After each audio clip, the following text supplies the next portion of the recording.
was very awe-inspiring when you saw him. He was monumental, grand in nature.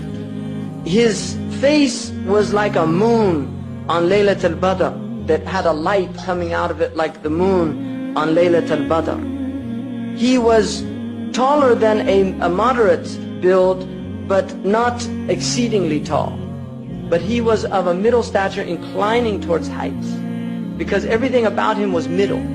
Everything, even his physical description, his color was a middle color. Lam yakun amhaq. He wasn't pasty white and he wasn't black. He was a color like what we call the harvest moon. And his hair was neither straight nor curly. It was wavy. It was middle. Everything about him was middle. He didn't speak slow and he didn't speak fast. He spoke in a moderate tone. His words were neither too short nor were they excessive, but they were always just right. When he spoke, people felt as if exactly the right amount of words were used. Everything about him was moderation. He had a full head, and his hair was wavy. If he parted it, then it parted. It never went past the lobes of his ears if he allowed it to go long, because sometimes he would cut it for ibadah, like the umrah or the hajj, when he shaved. But when he let it, it went to the lobes of his ears, and in some riwayah, just above the shoulder. He had a large forehead, which in physiognomy traditionally was an indication of high quality. And then his eyebrows, they were full, and there was a slight space between them. And then he had a vein on his forehead that if he got upset, they could see the vein. Sallallahu Alaihi Wasallam. The upper part of his nose was aquiline. So he had a beautiful nose that had like a bridging on the upper part. And his eyes were very dark. Sahal al-Khaddain. He had a high, beautiful cheek. He had a mouth that was full, so that when he spoke, his pronunciation was perfect. His teeth were beautiful. There was slight space in the teeth. He had a light hair on his chest. His neck was like a gazelle's neck. He had a beautiful neck and a high neck. It had like a beautiful, like a silvery clarity to it. He was balanced in all of his outward aspects. Badinan, he had a strong build, mutamasikan, and it was all perfectly formed. His stomach and his chest were equal. He never had a large stomach. He had no paunch. Even when he was in his 60s, his stomach was always flat. Sallallahu Alaihi Wasallam. Allahumma salli alayhi. He was full-chested, and ba'ida ma bayna al-mankibayn, his shoulders were broad, and he had a large bone. Also his trachea, where it met there was space. And then he had a light hair also on his stomach. Sallallahu Alaihi Wasallam. Ariyat Thadjain, he had no hair over his breasts. He had hair on his arms and some on his shoulders and the upper part of his chest. And he had large, full hands and full palms, and his feet were arched, and he was sinewy and strong. Limbs were strong, and he had full calves, but his feet were so smooth that water would pour off. Sallallahu Alaihi Wasallam. And then when he walked softly, quick-paced, as if he was walking on an incline. When he looked to somebody, he didn't just turn like this, he moved his entire body, Sallallahu Alaihi Wasallam, to give full attention to that person. He looked more at the ground than he did up. His glance was generally down because of the power of his glance. And then most of his looking was mulahadha. When he looked at people, he didn't maintain his stare.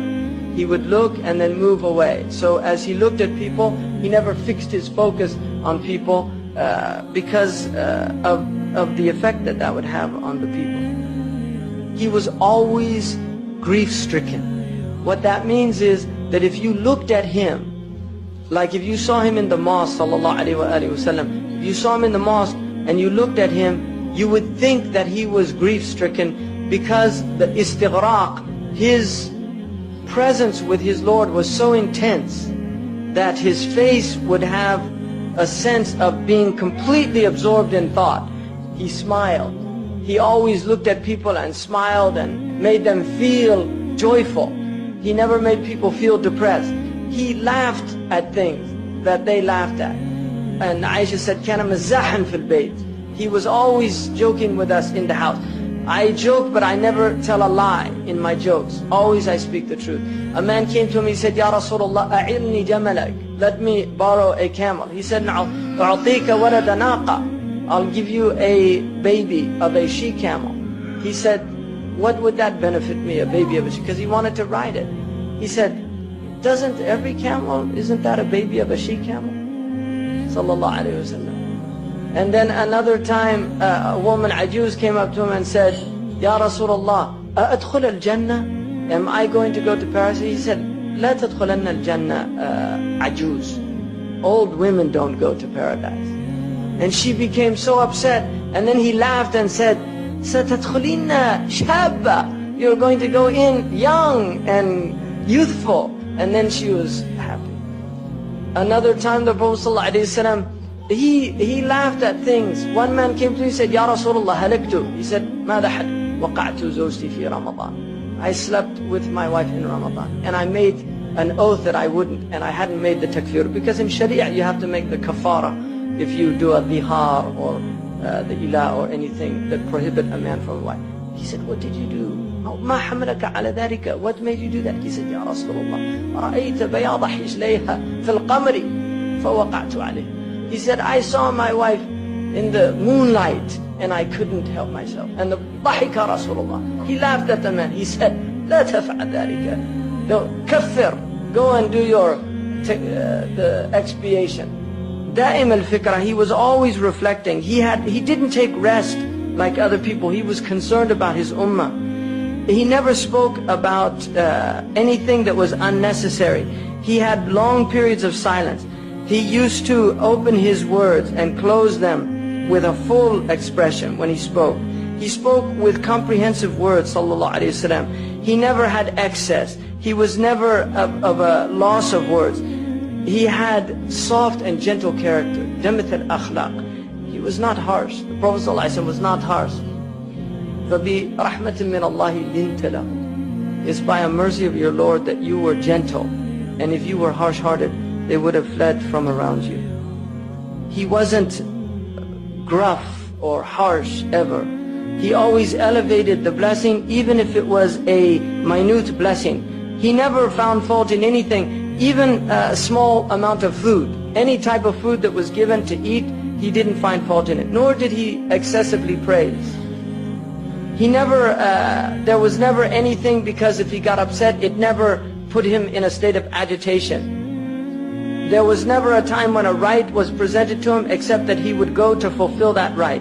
He never got upset for himself. Nor did he ever seek any redress for a wrong done to him. He didn't point with his finger, he pointed with the whole hand. And he would say, Subhanallah, يَقْرِبُ كَفُّ, Subhanallah, إِذَا تَعَجَّبَ. If he spoke, he would put his right thumb into his left palm, like that when he was speaking.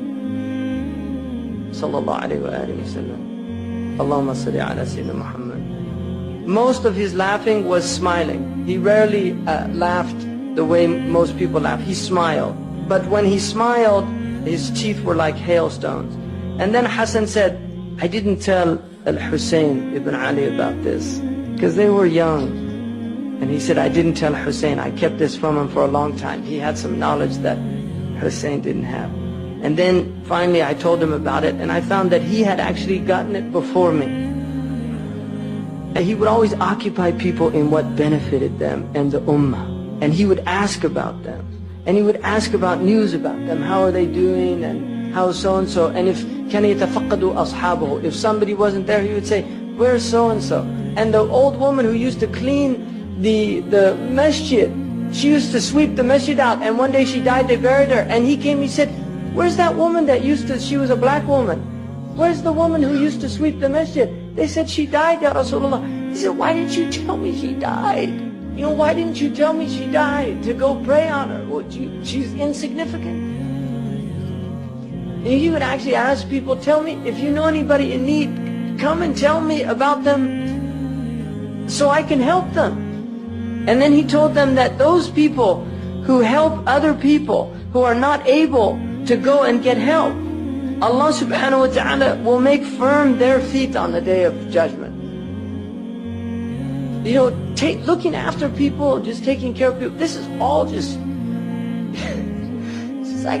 he's just teaching people how to be human beings. I mean, this is all it is. You know, we're just learning it's like human beings don't know how to be human. You know, this is the whole point. This is all just to teach you just to be. هذا النور شفاء صدور فاض وعطر كل لسان وهنا حلقات الصديق قلب ينبض بالقرآن